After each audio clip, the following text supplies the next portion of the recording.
We can create tab groups in Safari to keep our tabs organized and make them easier to find again later. While in All Tabs view, tap the More button up here and then Manage Tab Groups. From here, we can create a new empty tab group or create a new tab group with the 3 tabs that are currently open.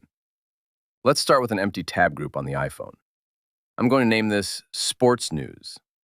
Now we can begin navigating to the web pages that we want to have in this tab group. Just create a new tab for each site or page. There are now 4 tabs in this group.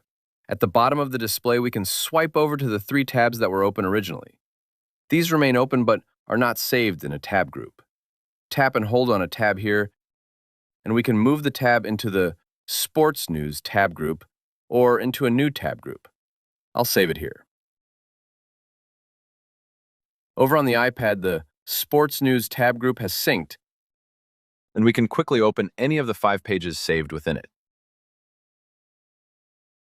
So, tab groups will sync between devices, unlike unsaved tabs.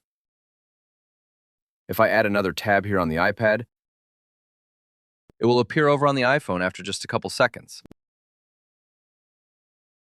Next, on the iPad, let's open a few travel sites. This time, rather than starting with an empty tab group, let's create a new one from these 4 unsaved tabs and name it Travel Blogs. That is now saved and syncs with the iPhone. On either device, we can quickly jump between our unsaved tabs and the 2 saved tab groups. Back in the Manage Tab Groups menu, we have an Edit button. Tap this, and we can then reorder our tab groups.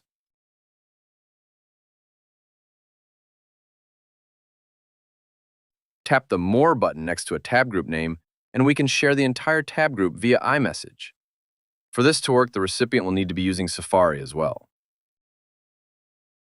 We can also copy all the links saved in the tab group, which can then be pasted into an email or text document.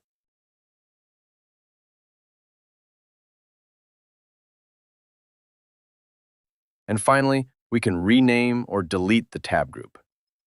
Deleting a tab group closes all the tabs and removes the group from All Tabs view. Utilizing tab groups is an excellent way to organize the web pages you frequently visit, along with bookmarks and favorites, which we'll discuss in more detail later. For instance, I can envision creating a tab group specifically for bills and banking, another for shopping sites, or perhaps a tab group of pages I only visit when in a particular location, like the office or a family member's place. With these tools, you can maintain an organized browsing experience and effortlessly switch between sets of tabs that align with your needs throughout the day.